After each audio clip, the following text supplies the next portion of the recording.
Que la gracia y la paz de nuestro Señor Jesucristo esté con todos ustedes, hermanos y amigos. Y, a lo largo de la misa, la Iglesia nos ha regalado varios gestos. La misa ciertamente también es una forma de oración que se realiza también a través de gestos. No solamente palabras, no solamente oraciones, ¿no? Pero también gestos. Y no me refiero solo a los gestos externos, sino sobre todo a los gestos verdaderos a los cuales estamos llamados todos nosotros, ¿no? Gestos que son de servicio, gestos de amor, gestos de perdón, gestos que podamos ver y que surgen de nuestro corazón. No meros gestos externos para que nos vean, porque ciertamente muchos de ustedes habrán escuchado que a la misa van hipócritas. Claro, no solamente a la misa van los hipócritas, también están en el trabajo, también van al mall, al centro comercial, a la playa, al restaurante, a la discoteca. En todas partes encontraremos hipócritas. Entonces queremos a veces justificar nuestra lejanía de Dios, el desconocimiento realmente a veces nos hace decir cosas tan graves como estas de señalar a otros, acusándolos de hipócritas cuando todos tenemos diferentes pecados. Y entre los varios gestos que encontramos en la misa, aparte pues de santiguarnos, de signarnos o persignarnos, ¿no? Las señales de la cruz que hacemos, que luego, por ejemplo, también tenemos la genuflexión, ¿no? Al entrar a la misa, al pasar enfrente del altar, eh, cuando se está consagrando el pan y el vino para que se vuelvan cuerpo y sangre de nuestro Señor Jesucristo. Eh, Algunos están pidiendo o vienen pidiendo o lo hacen inclusive recibir a Cristo en Eucaristía de rodillas. Bien, pero entre los varios gestos está también el de golpes de pecho, ¿no? Cuando nosotros decimos en el acto penitencial, ¿no? En aquel momento en que públicamente nosotros confesamos que somos pecadores, no hacemos un detalle de los mismos, pero ciertamente confesamos que hemos pecado, confesamos delante de los demás, delante del sacerdote, de los hermanos laicos, y confesamos a Dios, pues que somos pecadores. Pero aquí en este acto penitencial, ¿no? Recuerden, empieza: yo confieso ante Dios Todopoderoso y ante ustedes, hermanos, que he pecado mucho de pensamiento, palabra, obra y omisión, por mi gran culpa, etcétera. Entonces, en este momento de decir por mi gran culpa, hacemos 3 golpes de pecho. Pero estos 3 golpes de pecho no son un mero acto externo, sin valor alguno, o solo para que nos vean. No, tiene un llamado para un cambio de nuestras vidas, de nuestras personas. Eh, un reflexionar sobre nuestros pecados, nuestros actos que han transgredido no solamente los derechos de Dios, sino también los derechos de las personas o aquellos incluso actos que han atentado contra nuestra propia dignidad. Que muchas veces nos acusamos de nuestras torpezas y llegamos a insultos denigrándonos a nosotros mismos como si fuéramos idiotas, imbéciles, buenos para nada, por diferentes motivos. Muchas veces que han sido causados estos pensamientos por personas incluso muy cercanas a nosotros, como quizás nuestros papás, o personas con ascendencia hacia nosotros, como digamos superiores, jefes, profesores, ¿no? Etcétera, una larga lista. Solamente he señalado algunos para mostrar que algunas causas de autoculparnos vienen de personas muy amadas por nosotros y que tienen una significancia en nuestras vidas y que nos hacen pues desvalorarnos como personas. Pero en este acto penitencial también estamos llamados pues a reconocer nuestros pecados propios hacia Dios y hacia otras personas. No es solamente aquí decir que hemos ofendido a una u otra persona, no. Son pecados que van hacia Dios, porque Dios ha creado todo y cuando ofendemos a una persona o le causamos un daño a alguien, estamos transgrediendo las leyes de Dios, los derechos de las personas. Y este acto penitencial, pues nos va a servir para ponernos en un contacto y adentrarnos poco a poco y cada vez más al sacrificio del Cordero de Dios que quita el pecado del mundo. Entonces, aquí nosotros hacemos pues una reflexión de que somos personas débiles. Si, como dice el libro de los Proverbios ahí en el capítulo 24, versículo 16, que el justo cae 7 veces, ¿no? Sí, el justo, la persona santa, ¿no? Literalmente nos dice Proverbios 24:16 lo siguiente, que 7 veces cae el justo, pero se levanta, mientras los malos se hunden en la desgracia. Palabra de Dios, te alabamos, Señor. Bien, entonces, alguien que diga que ya está salvado, que por reconocer a Cristo ya se salvó, debe tener mucho cuidado porque no, la salvación no es al comienzo, la salvación es todo un caminar hasta el final de nuestras vidas. En los últimos minutos nosotros podríamos entrar en dudas graves, digamos, estando a puertas de morir y apostatar de la fe, entre otras cosas. Bien, entonces, no, diariamente estamos pecando, ¿no? Estamos pecando y en la noche tenemos que realizar nuestro examen de conciencia, que no es solamente tampoco una mera palabrería de decir sigue el pecado, no, es para transformar nuestras vidas. Entonces, este acto penitencial de golpearnos el pecho debe llevarnos a lo profundo de nuestro corazón para recapacitar a lo largo de las horas, de los minutos, horas previas o días previos durante toda la semana, los actos de vida que no han ido en concordancia con el Evangelio, con la ley de nuestro Señor, que está en el corazón del Evangelio. Bien, entonces hay una riqueza de gestos en la misa. Y este acto penitencial, pues, nos llama a considerar que somos pecadores, que somos pecadores. Ahora, decir que, que pues por mi gran culpa, eso nos hace recordar también que tiene una base eh, bíblica, porque la liturgia, desde que empieza, desde el principio hasta el fin, tiene una base bíblica.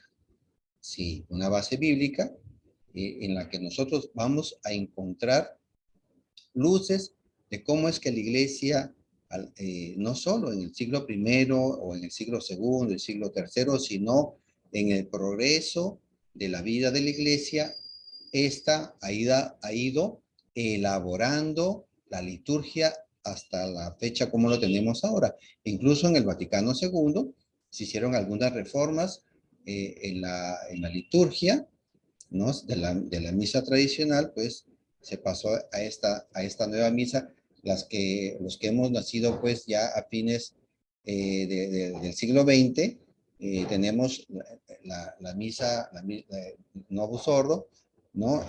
Delante, el sacerdote mirándonos a nosotros. En cambio, en la misa tradicional, no, el sacerdote daba la espalda. Y aquí pues hay una serie de controversias que no vamos a tratar, sino lo que queremos hoy día profundizar es que hay pecado y este pecado se hacía públicamente, ¿no? Se hacía públicamente como lo hacemos en el acto penitencial, golpeándonos el pecho. Bien, entonces el Salmo 51, versículo 6, nos dice, contra ti solo he pecado, lo malo a tus ojos cometí, por mi culpa, por mi gran culpa, ¿no? Bien, entonces, ahí este Salmo 51, un salmo maravilloso de la misericordia, nos hace eh, vislumbrar cómo es que en la liturgia nosotros reconocemos que somos pecadores y que así como nosotros caemos, así como nosotros pues podríamos, como dice Proverbios que hemos leído, eh, tener mucha consideración con nuestro prójimo porque también es débil. Nosotros somos muy exigentes con las demás personas y lo somos menos en relación a nosotros. De los demás queremos pues la perfección, infalibilidad, pero con nosotros somos más laxos, somos más suaves, no nos acusamos tanto. Pero aquí estamos viendo como en este Salmo 51, eh, un canto, ¿no? Que nos hace recordar a David cuando hizo su confesión delante del profeta Natán. No es que directamente David se confesó con Dios, ¿no? Porque aquí dice en el Salmo 51, verso 6, contra ti solo pequé.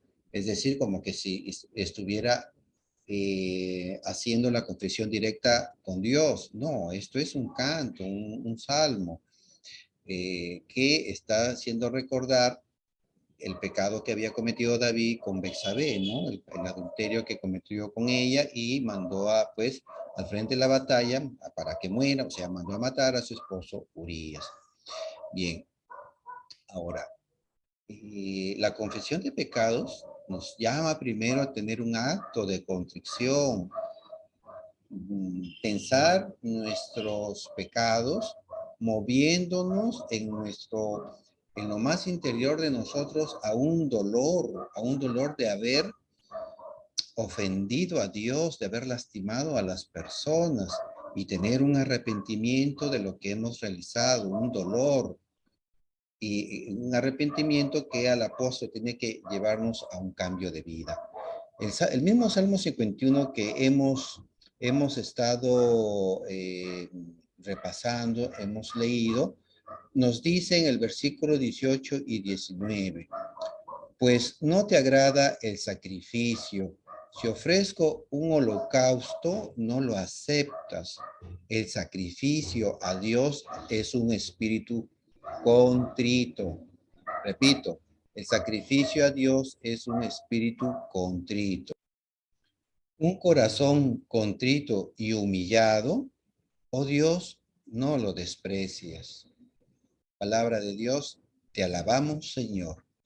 No en aquel entonces, como vemos ya el contexto del Salmo 51, no es que se hacía una confesión así privada, ¿no?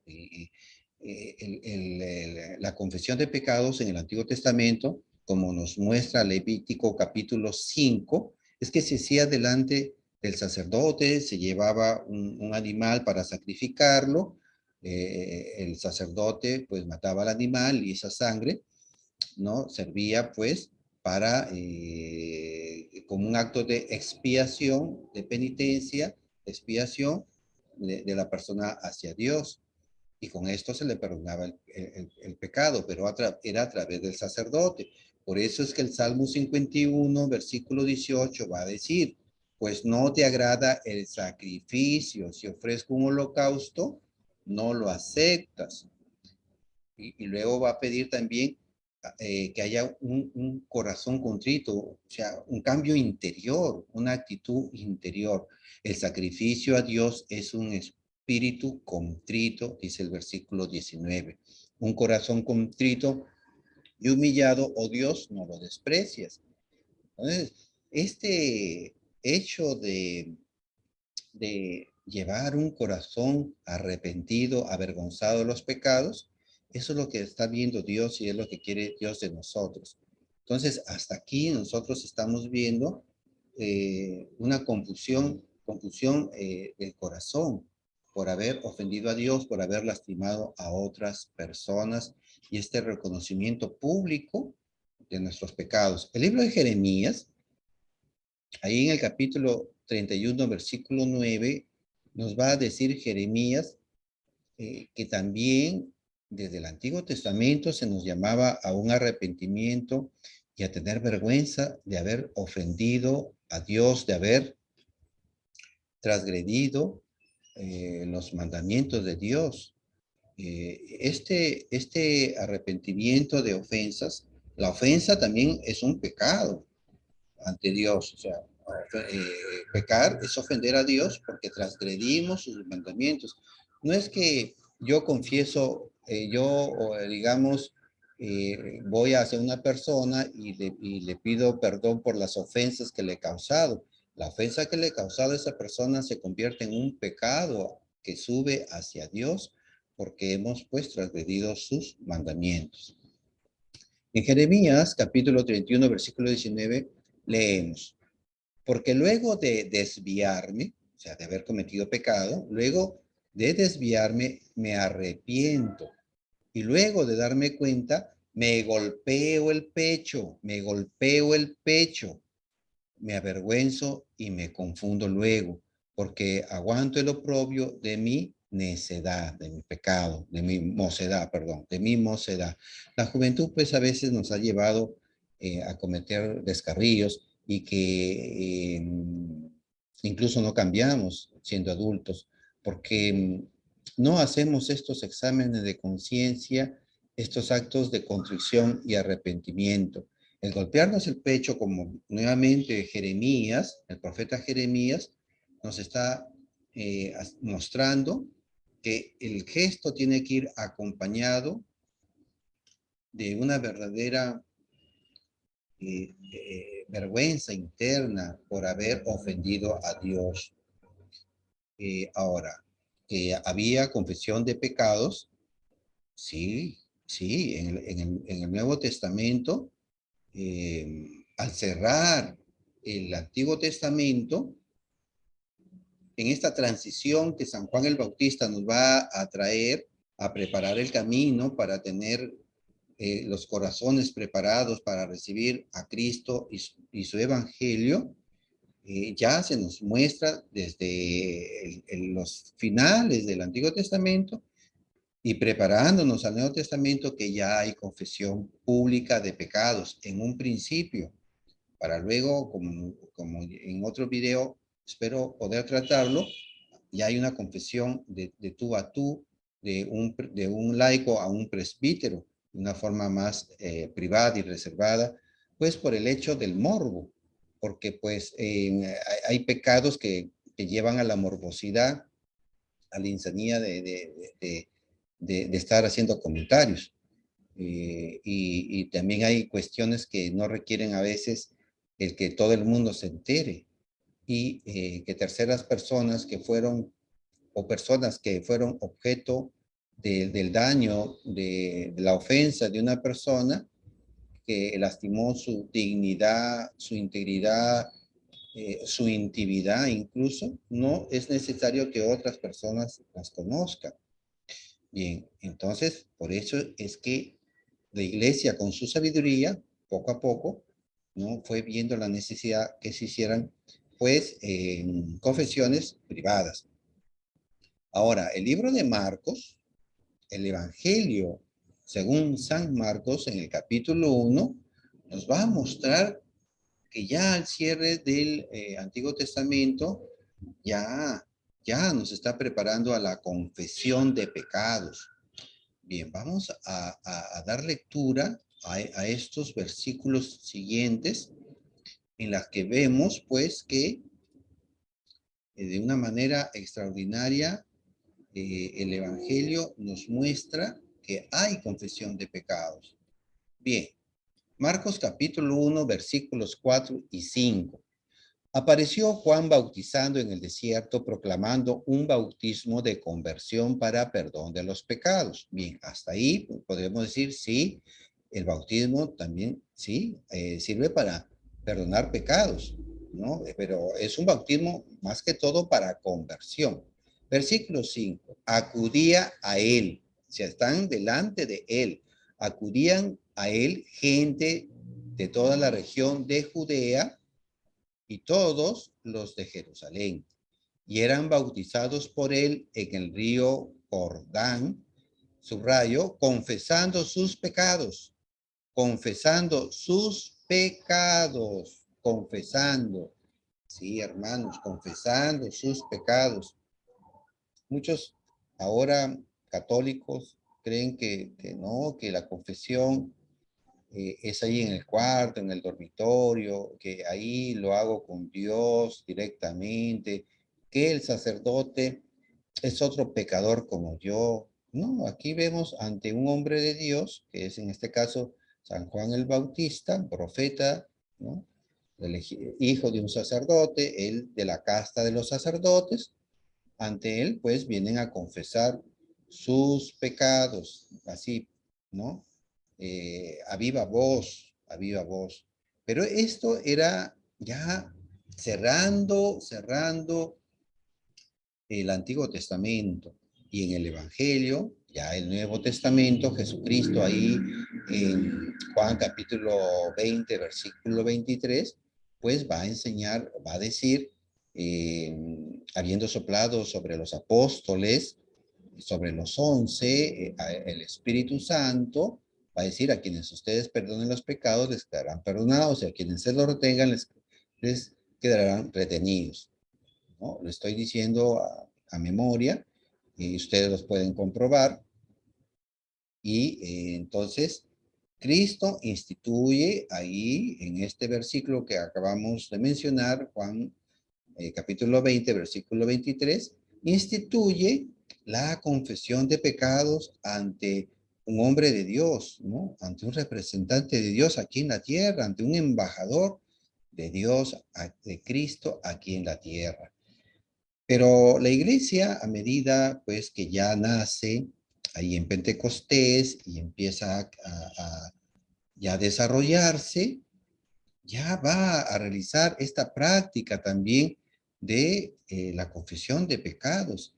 Y lo hacía así de manera pública. Había ya actos que han quedado registrados en los Hechos de los Apóstoles, que nos muestran que sí se hacía una confesión delante, pues, de los presbíteros, porque ahí estaban los presbíteros, estaban los apóstoles. No era que solamente se hacía en el cuarto, claro, que por ahí empieza uno haciendo un acto de contrición, un examen de conciencia, reconocerse ante Dios que ha pecado, pero Dios ha establecido una forma de cómo uno tiene que confesar sus pecados, como lo acabamos de mencionar en Juan capítulo 20, versículo 23. Pero vamos a Hechos capítulo 19, versículos 18 y 19, en el que ahí se muestra que la iglesia en un principio también realizaba, como lo hacemos ahora, la confesión pública de pecados. Hechos capítulo 19, versículos 18 y 19. Muchos de los que habían creído, o sea, se habían convertido, habían reconocido a Cristo, se habían bautizado, venían a confesar y declarar sus prácticas. Confesar y declarar sus prácticas. Es decir, ¿no? Hay una confesión, una declaración pública de sus prácticas que vamos a ver en el versículo siguiente, que eran de brujería, ¿no? De satanismo, etcétera, entre otros pecados, ¿no? Lo confesaban, no lo hacían así, digamos, en secreto, ¿no? Venían, dice aquí el versículo 18, a confesar y declarar sus prácticas. Versículo 19. Bastantes de los que habían practicado la magia, o sea, la brujería, la adivinación, etcétera, reunieron los libros y los quemaron. Presten atención, delante de todos. Es decir, que esta confesión era delante de todos. El contexto de lo que hemos leído en los dos versículos muestra, pues, que era una confesión ciertamente pública, no que cada uno en su cuarto, en su dormitorio. Esto, pues, esta penitencia, por decirlo de alguna manera, de hacerlo público, es que nos cuesta, nos causa vergüenza, nos causa dolor. Y eso hay que verlo de una manera positiva, porque de esta manera estamos haciendo un esfuerzo, una obra, sí, una obra que debe llevarnos a un cambio o que nos ayuda a un cambio de vida. Porque fácilmente sería quedarse en el dormitorio y decirlo ahí, ¿y quién me vio? ¿Quién? ¿Dios? Sí, Dios nos ve a todos, pero Dios ha querido, ha dado estas formas de cómo nosotros tenemos que hacerlo. Y como que esto refrenda efectivamente ante la iglesia que esa persona está teniendo una contrición y un cambio de conducta que quiere realizar. Bien, ahora, eh, los golpes de pecho, ¿no? Hemos visto, hemos leído ahí en Jeremías, sí, ciertamente se realizan, pero como hemos dicho, van acompañados de actos de verdadera constricción y que sirven para que las personas podamos, digamos, desarrollar una actitud de mejor acercamiento, un mejor relacionamiento con Dios. En Lucas capítulo 18, del versículo 10 al versículo 13, vamos a ver que no todos los actos son genuinos en espiritualidad. Sí, hay algunos que los harán de manera superficial solo para que los vean, pero otros no, otros y este es a lo que nos llama en el sentido de los golpes de pecho, a que sean verdaderos, sinceros, no para que nos vean. Por eso en la misa no es para que el que está acostado o los que están ahí presentes nos vean, no, es para que tengamos una verdadera actitud de sinceridad con nosotros mismos, con Dios y con la iglesia. Vamos a Lucas capítulo 18, versículo 10 al 13. Dos hombres subieron al templo a orar, uno fariseo, otro publicano. O sea, un fariseo, ¿no? De estos que se creían, pues, personas muy santurronas, ¿no? Muy esto, y los publicanos, pues, que eran de estos que se dedicaban al cobro de los impuestos a favor de los romanos. Bien, el fariseo de pie oraba en su interior de esta manera, en su interior. Oh Dios, te doy gracias porque no soy como los demás hombres, hipócritas, ¿no? Dicen ahora, como los demás hombres, rapaces, injustos, adúlteros, ni tampoco como este publicano, ¿no? Como ese católico, porque así nos critican a los católicos, ¿no? Miren, ese va allá a la misa, se golpea el pecho y continúa. Ayuno 2 veces por semana, doy el diezmo de todas mis ganancias, ¿sí? Porque hay quienes enseñan que pagando el diezmo a Dios se salvan. ¿Por qué? ¿Por qué se salvan? Porque dicen, no le estás robando a Dios, paga tu diezmo, no le robas a Dios y te salvarás. Bueno, pero eso es lo que enseñan en otros lugares.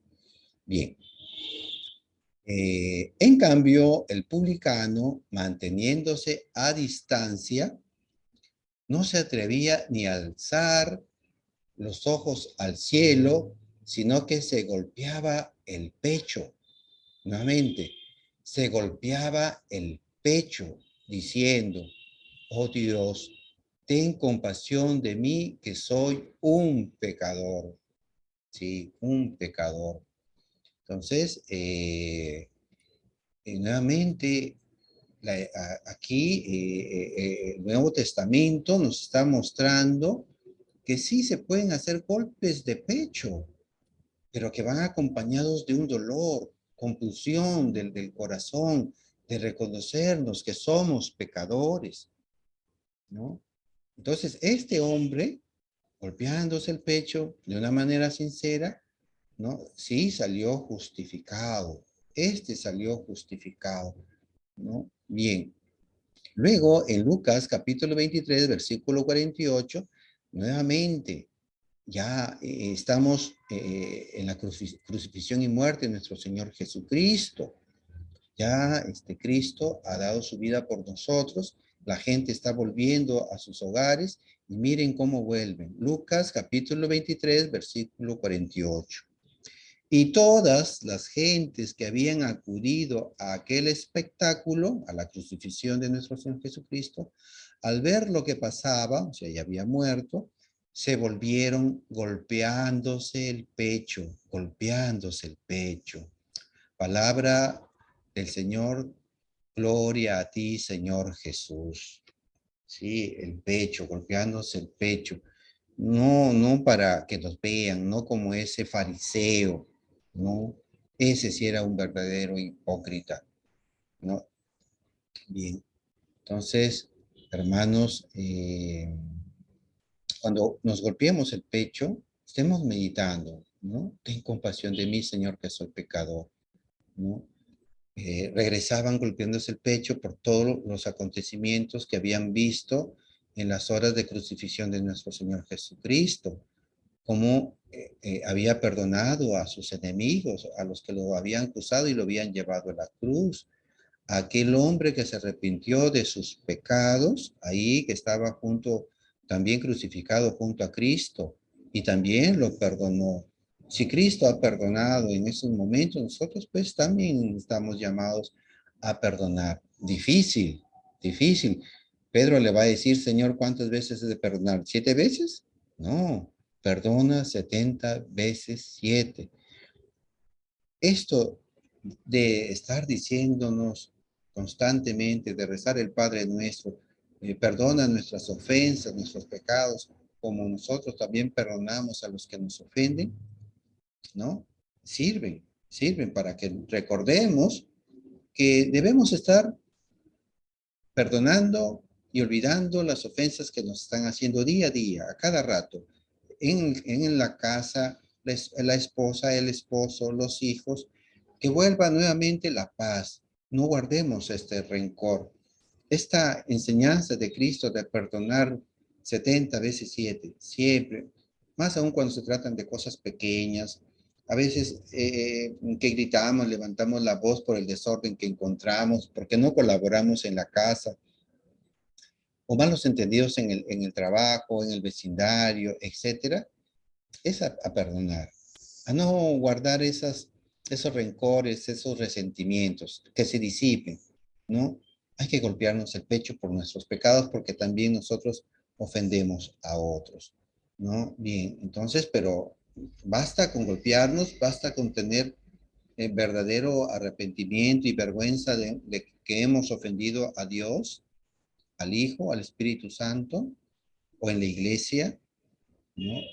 No, pues estamos llamados también a un firme propósito de enmienda, a un cambio de vida, ¿no?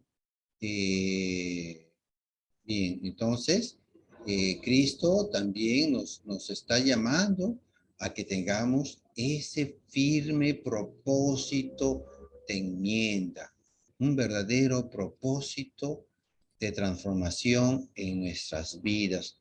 No basta pues con la confesión del pecado ante el sacerdote, No basta haber realizado previamente,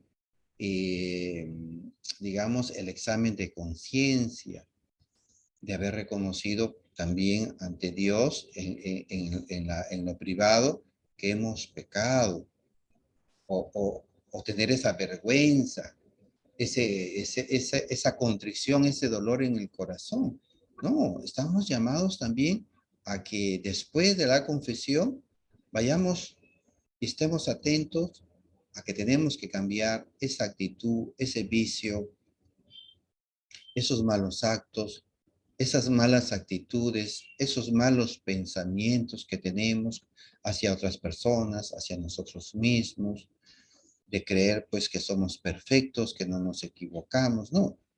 Eh, y otras cosas más graves como por ejemplo haber abandonado a nuestros padres sin pasarles alimentos, cuidado, afecto, o a los hijos de no haberles reconocido con nuestros apellidos, o abandonarlos a, a su desgracia, no darles el cuidado, el alimento, educación, etcétera.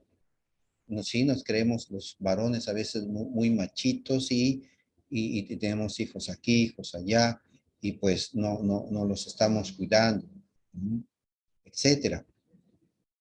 Pero Jesús, sí, es verdad, nos perdona nuestros pecados, pero todavía nos llama a algo más, ¿no? A no pecar en adelante. Y quiero terminar con estas dos reflexiones, con estos dos versículos de Juan. Primero vamos a Juan capítulo 8, versículo 11. Es el caso de la mujer adúltera que fue llevada por hombres ahí para ver cómo ponerle una trampa más a Cristo, si era un hombre muy drástico o no cuidaba de la ley, pero Cristo va a valorar tanto la ley también como el amor, el perdón, la gracia. Luego, pues que Cristo les dice a todos estos hombres que el que no tenga pecado lance la primera piedra, porque ustedes recuerdan que a una mujer adúltera se le castigaba pues con la lapidación, y no solamente a la adúltera, también al hombre, ¿no? También al hombre, encontrados en adulterio, se les lapidaba, o sea, se les mataba a pedradas. Y luego, pues que se fueron, ¿no? Porque nadie lanzó la piedra, la mujer se quedó ahí ante Cristo, ante Dios, se quedó ahí, no se fue, no se marchó. Eh, Tal vez vio la dureza de Cristo al decir, pues, el que lancen la piedra, pero la sabiduría de Cristo traspasó el corazón de la mujer porque ella también se dio cuenta que de esta manera Cristo le estaba salvando. Cristo desnudó que cada uno de nosotros tiene pecados y que no podemos estar lanzándole piedras a los otros, acusándolo de sus pecados, de mira que fulano es chismoso, mira cómo falla en sus obligaciones, cuando nosotros constantemente estamos fallando. Jesús le dice a la mujer, mujer, nadie te ha condenado, ¿no? Ella respondió, nadie, Señor. Jesús le dijo, tampoco yo te condeno, vete. Y en adelante no peques más. Juan capítulo 8, versículo 11. Vete. Y en adelante no peques más. La mujer ya sufrió ahí en ese momento un juicio, ¿no? De que se le descubrió sus pecados, su pecado de adulterio. Se queda ahí con Cristo y escucha estas palabras maravillosas de absolución de pecados. Tampoco yo te condeno, vete. Pero aquí viene algo muy importante, que a veces muchos no tomamos en cuenta. Es que en adelante no debemos volver a pecar, no debemos caer en esto. Nos está llamando a hacer un esfuerzo, una obra de parte de nosotros para no caer, no reincidir en aquellos actos adictivos de pecado, pornografía, adulterio, prostitución y otras clases de vicios, ¿no? No solamente estos, robos, mal uso de los recursos de la empresa, del Estado, etcétera. ¿No? Bien, entonces, sí, estamos llamados a no pecar. Pero ¿qué pasaría si volviéramos a pecar? Si reincidimos, ¿no? Si reincidimos. Recuerden que el pecado, no solamente en los tiempos de Jesús, sino también hasta ahora, es entendido como consecuencia o que causa, perdón, que causa males en nosotros, como por ejemplo enfermedades. Por eso ahí en Juan capítulo 5, versículo 14, luego de haber sanado al paralítico, miren que Jesús, luego de vaivenes ahí en este capítulo que Jesús lo sana, el hombre va donde los judíos a decir, miren que estoy sano, el que me ha sanado, ¿no? Le pregunta quién es, que él no recordaba, etcétera, y luego se vuelven a encontrar con Jesús y miren lo que Jesús le va a decir. Juan capítulo 5, versículo 14. Más tarde Jesús le encuentra en el templo y le dice, mira, estás curado, no peques más para que no te suceda algo peor. Repito, no peques más para que no te suceda algo peor. Palabra del Señor, gloria a ti, Señor Jesús. ¿Sí? Nos vuelva a suceder algo peor, ¿no?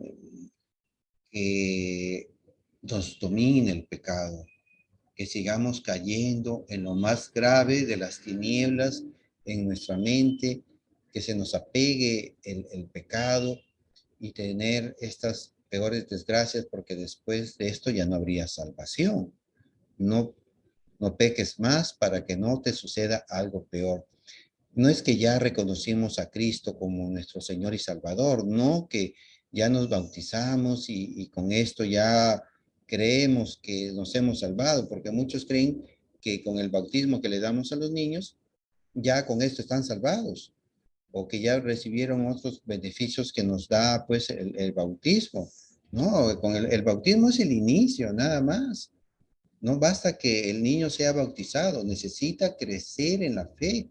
Esta fe la va a recibir no tanto de los padrinos, porque los padrinos no viven con los niños, sino los que viven con los niños son los papás, y si los papás no están llevando una vida de santidad, no van a crecer en la fe, ¿no? O sea, este niño tiene que crecer en la fe, en la santidad, llevados también, conducidos por los papás. Pero bueno, nosotros como adultos estamos llamados a seguir creciendo en la fe y en la santidad. Por eso es que aquí Cristo nos llama nuevamente a que sigamos creciendo en la santidad. No peques más para que no te suceda algo peor. Bien, hermanos, entonces, sí, golpes de pecho, pero sean golpes de pechos sinceros, que nos lleven a no pecar más, a tener un firme propósito de enmienda. Bien, hermanos, en esta misa, la primera que vayamos, después de este vídeo, tengamos este recordatorio de que estos golpes de pecho sean sinceros, sean auténticos, para que nos mueva a comprender también a los demás, ¿no? Perdonarnos a nosotros como Cristo nos ha perdonado y a tener un firme propósito de enmienda en nuestras vidas, a no pecar más para que no nos suceda nada más peor. Bendiciones, hermanos.